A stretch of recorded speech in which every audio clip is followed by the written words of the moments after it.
আমরা আশা করছি যে আর খুব বেশি স্বাক্ষর দরকার হবে না। নাহিদ ইসলাম আগামীকালকে সাক্ষ্য প্রদানের কথা আছে এবং তার সাক্ষ্য গ্রহণের মাধ্যমে আর যে ফর্মাল একজন সাক্ষী আছে আমাদের, সেটার মাধ্যমে আশা করছি এই মামলার সাক্ষ্য গ্রহণ সমাপ্ত হবে। যে যথেষ্ট শক্তিশালী অকাট্য সাক্ষ্য প্রমাণ ইতিমধ্যেই আদালতে উপস্থাপিত হয়েছে। আমার দেশ পত্রিকার সম্পাদক এবং মজলুম সম্পাদক যাকে আমরা বলি, জনাব মাহমুদুর রহমান সাহেব সাক্ষ্য প্রদান করছেন। তিনি এই মামলার ৪৬তম সাক্ষী। তার সাক্ষ্য গ্রহণ অসমাপ্ত আছে। আজকে অর্ধেকটা সময় ধরে তিনি সাক্ষ্য প্রদান করেছেন। দিনের বাকি সময়টাও সাক্ষ্য প্রদান তিনি করবেন এবং এরপরে তার জেরা অনুষ্ঠিত হবে। মাহমুদুর রহমান সাহেব বাংলাদেশে বিগত সরকারের যে ফ্যাসিস্ট সরকার ছিল, সেই সরকারের উত্থান, সেই সরকার কিভাবে বাংলাদেশের বিরোধী দল, বিরোধী মতকে দমন করতেন, কিভাবে বাংলাদেশের একটা গণতান্ত্রিক পদ্ধতির সরকারটাকে পরিবর্তিত করে কিভাবে ফ্যাসিজম কায়েম করা হয়েছিল, সেই প্রসঙ্গে তিনি সাক্ষী ইতিমধ্যে দিয়েছেন। তিনি আরও সাক্ষ্য দিয়েছেন যে এই আন্তর্জাতিক অপরাধ ট্রাইব্যুনালকে সেই সময়ের সরকার কিভাবে তাদের স্বৈর শাসনকে নিরাপত্তা দেওয়ার জন্য, স্বৈর শাসনের হাতকে শক্তিশালী করার জন্য ব্যবহার করা হয়েছিল, কিভাবে বিচার প্রক্রিয়াটাকে একটা তামাশায় পরিণত করা হয়েছিল, এইসব প্রসঙ্গে তিনি সাক্ষ্য প্রদান করেছেন ইতিমধ্যে এবং বাকি অংশগুলো তিনি আজকে বলবেন। তিনি ৪৬তম সাক্ষী।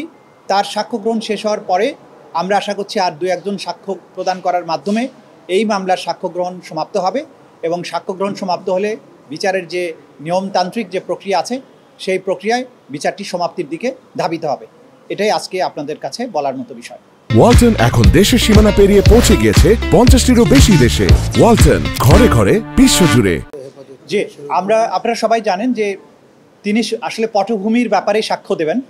সেই জন্য বিগত সরকার প্রথম থেকে কিভাবে ক্রমান্বয়ে একটা ফ্যাসিস্ট হয়েছে, সেই সব বিষয় কিন্তু তিনি বলবেন।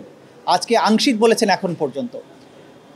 বিডিআর হত্যাকাণ্ড, শাপলা চত্বর হত্যাকাণ্ড এবং বিচার ব্যবস্থাকে ধ্বংস করা, এই কয়েকটা উল্লেখযোগ্য বিষয় বলেছেন। হিটলার যেভাবে দমন করতেন প্রতিপক্ষকে, এই সরকার যে আগের সরকার যেভাবে প্রতিপক্ষকে দমন করতেন, হিটলারের মতো সামঞ্জস্যতা আছে, সেগুলো তিনি বলছেন। পূর্ণাঙ্গ বক্তব্যের পরে একটা কমপ্লিট পিকচার আপনাদেরকে দেওয়া সম্ভব হবে।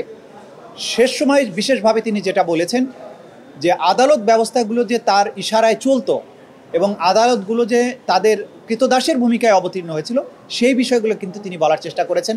বিগত সময়ে স্কাইপ কেলেঙ্কারির কথা তিনি বলেছেন, যে বিদেশ থেকে ডিকটেট করা হতো, পরামর্শ গ্রহণ করা হতো কীভাবে এখানে রায় প্রদান করা হবে, কিভাবে সাক্ষ্য গ্রহণ করা হবে, প্রসিকিউশনের সাথে জাজদের যে অনৈতিক আতাত, সেই প্রসঙ্গগুলো এখানে উঠেছে। এরপরে এই ট্রাইব্যুনালের যিনি বিচারক ছিলেন, তাকে এখান থেকে রায় দেওয়ার বিনিময়ে, অর্থাৎ রায় বলতে সরকারের ইচ্ছা অনুযায়ী রায় দেওয়ার বিনিময়ে তাকে সুপ্রিম কোর্টে বিচারক হিসাবে নিয়োগ করা, প্রমোশন দেয়া, এই যে পুরো বিষয়গুলো কিভাবে একটা ফ্যাসিবাদী রেজিম এরকম একটা দানবে পরিণত হয়েছিল, সেই বিষয়গুলো তিনি বলা শুরু করেছেন। আংশিক বলেছেন, বাকিটাও বলবেন। এটা এখন পর্যন্ত আপডেট আপনাদের জন্য। আমরা আশা করছি যে আর খুব বেশি স্বাক্ষর দরকার হবে না। নাহিদ ইসলাম আগামীকালকে সাক্ষ্য প্রদানের কথা আছে এবং তার সাক্ষ্য গ্রহণের মাধ্যমে আর যে ফর্মাল একজন সাক্ষী আছে আমাদের, সেটার মাধ্যমে আশা করছি এই মামলার সাক্ষ্য গ্রহণ সমাপ্ত হবে। আমরা মনে করি যে এই মামলায় প্রমাণের জন্য যথেষ্ট এভিডেন্স ইতিমধ্যে আদালতে আমরা উপস্থাপন করতে সক্ষম হয়েছি। সুতরাং আর কোনো সাক্ষ্য তেমন বেশি প্রয়োজন নেই। সে কারণে এই বাকি দুজনের সাক্ষ্য গ্রহণ সমাপ্ত হওয়ার পরে আমরা মামলাটি সমাপ্তির জন্য প্রেয়ার করব। তার মানে যুক্তিতর্কের জন্য হয়তো পরবর্তীর দিকে আমরা যাব আশা করছি। যেহেতু এখানে কোনো ডিফেন্সের পক্ষ থেকে সাক্ষী দেওয়ার ব্যাপার নেই, আসামি দুজন পলাতক আছেন, আর যিনি হাজির আছেন তিনি যেহেতু দোষ স্বীকার করেছেন, তিনি তো আর ডিফেন্সের সাক্ষী দেবেন না। সেই কারণে আমরা ধরে নিচ্ছি যে এখানে ডিফেন্স পক্ষের কোনো আর সাক্ষী আসবে না। সেক্ষেত্রে মামলাটি হয়তোবা যুক্তিতর্কের জন্য নির্ধারিত হতে পারে সাক্ষ্য গ্রহণ সমাপ্তির পরে। এটা তো আদালত নির্ধারণ করবেন আমরা অকাট্যভাবে প্রমাণ করতে পেরেছি কিনা।